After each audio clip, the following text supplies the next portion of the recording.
Hey guys, and welcome to a brand new video here on FPL Now. Today we're going to be going over my final team selection for game week 16. We've had the press conferences, we've got Haaland updates, Wilson updates, going to be covering all of that today. So if you're excited for the video, drop a like down below, leave a comment what transfers are you making for the final game week before the World Cup, subscribe if you're brand new, and let's get into the video.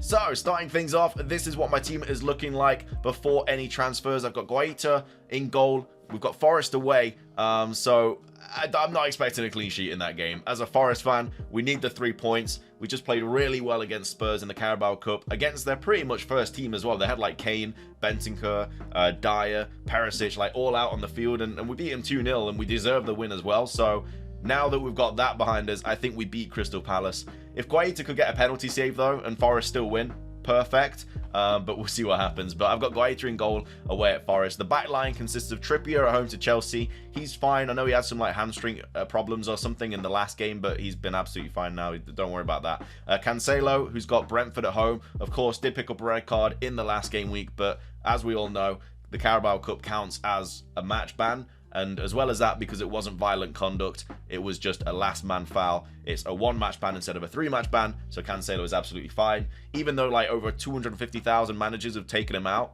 Crazy, but I don't know, it is what it is. And then I've also got Van Dijk at home to Southampton. Southampton may have that new manager bounce, but I'm expecting Liverpool to still win comfortably in this game. But at the same time, I thought they'd win comfortably against Forest and Leeds, and they lost both of those games. So we'll see what happens against Southampton. But hopefully Van Dijk can get me a clean sheet before I get rid of him, and maybe a bullet header as well. That'd be absolutely perfect. But that's the back line. The midfield consists of Almiron at home to Chelsea, who's just got goal of the month and player of the month, so he's going to be feeling pretty good about himself. So if he could bag another couple against Chelsea, that'd be great.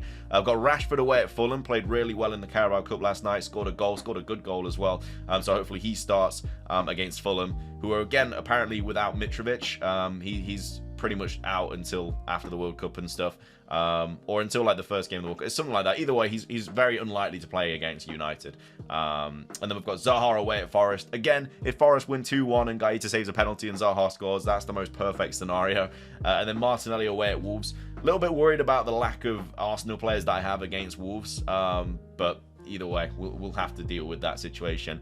And then Haaland at home to Brentford, who is currently my captain. And then Kane at home to Leeds, who is my vice-captain. And then Wilson, who is at home to Chelsea, who's obviously still flagged. And then the bench consists of Kilman at home to Arsenal, Andreas at home to United, and then Dalot away at Fulham. Andreas should be my first on the bench. I'll have to sort that out. But yeah, let's go over press conference news and stuff like that. So, as always, Pep gave us absolutely nothing. He just said, we'll see. You know, we've got training later. We'll see. He also added that Haaland's feeling a little bit better, but that's all the information he gave on us. So on him. Luckily, it's the early kickoff. So again, we get team news early. But I've been saying that every week, and I've been waiting for the team news every week, and it's actually ruined my game week. Waiting for those extra few bits of information. So I don't know what I'm going to do this week. I've currently got the captaincy on Haaland, but again, I could easily change that to Kane. But at the same time, Conte's comments about Kane was saying that he's got like really bad fatigue at the moment, which isn't great. Like, he came off in the Carabao Cup midweek against us, against Forest, because of fatigue. So that's really annoying. So I don't want to put the captain on him and then he only play like 60 minutes. So that's the situation. And then my other striker, Wilson, who's got Chelsea at home, he's been, basically Eddie Howe said that he's been still ill and he's been training separately away from the squad, and it's going to be like a last minute decision whether he plays or not. But I feel like he's just going to play 45 minutes and then just get subbed again, and I don't want that. I mean, I had him as my captain last week and that happened. It's just going to go down as one of my failed transfers, one of my many failed transfers this season. My only good transfer this season has been Almiron. The rest of them have literally gotten me 0 points. Like, every single decision I've made has been a bad one. I don't know how I'm still ranked 63k, because my decision making has been atrocious.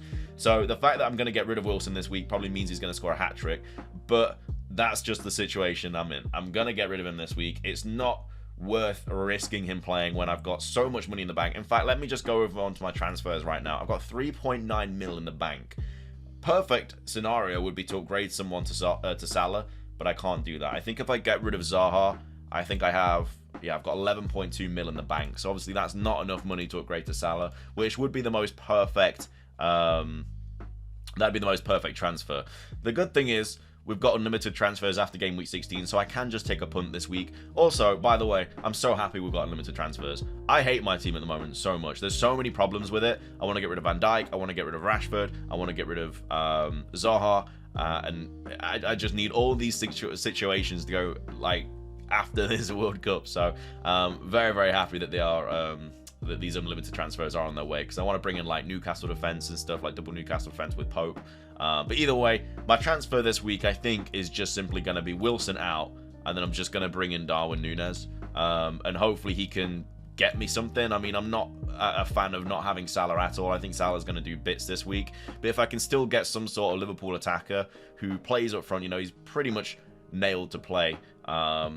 I'm hoping that he can get something, and I think it's a good, like, on paper it's a good transfer. You know, Wilson at home to Chelsea, got there in the end, who's flagged, is a doubt.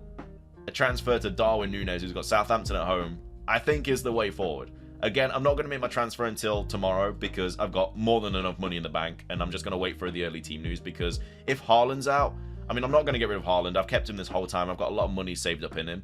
But if Haaland's out, I'm going to obviously play... I'm still going to go Wilson to Darwin Núñez, but then I'll have to probably play like Andreas Pereira instead of Haaland. But even if Haaland's on the bench, I still want to play him because he can like come off the bench and still score. Like, he still had like 3 big chances last week, even though he came off the bench on like the 60th minute or whatever it was.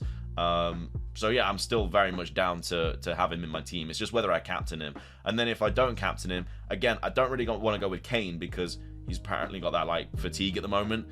So I might even have to bring in Núñez and captain him. And I can't believe that that would be the situation that I'm in. Like, that would be crazy to do, but that could be what I end up doing. Other transfers that I could do, you know, if I did want to keep Wilson, which again, I don't think I should. I think it's just smart just to get rid of him and just not have to deal with that. I don't want to get rid of Dalot because even after the break, he's got like Forest and Wolves and Bournemouth, and that's 3 pretty good fixtures. So I think I'm just going to keep Dalot. You know, he's going to serve his match ban against Fulham. It is what it is. It's really unlucky, but I mean, I would have played him this week, but you know, that's just only if like Wilson was out. So something else I could do is just get rid of Kilman, and I've got 8.4 mil in the bank, so I could really do anything. Like, I could bring in Trent if I wanted to, and go for that double Liverpool defense, but again, hasn't looked too good this season. I could bring in Robertson as well as double Newcastle. I keep saying Newcastle, double Liverpool defense.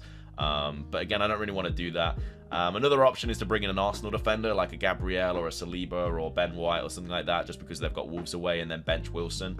That could be another route that I take, but I don't know. For like a 1-week punt, defenders are a little bit boring, and I think that it'd be better if I got rid of Wilson and brought in Núñez. I think the fixture for Darwin Núñez is really nice. I think it's time that he did haul, and I think this could be the fixture that he hauls in. I think a lot of people have already brought him in for like Tony, Mitrovic, and then potentially even Haaland as well. Like, a lot of people are just getting rid of strikers for Darwin Núñez. Again, he might have a price rise overnight, but it doesn't matter because I'll be getting rid of him after this week anyway through the World Cup.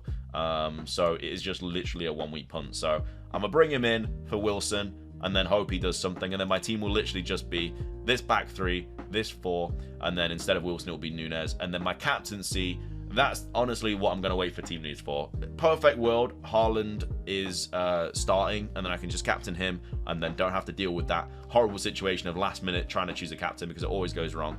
If Haaland's out or, like, you know, he's on the bench, then I'll probably go Kane captain, even though he has got to be dealing with that fatigue and stuff.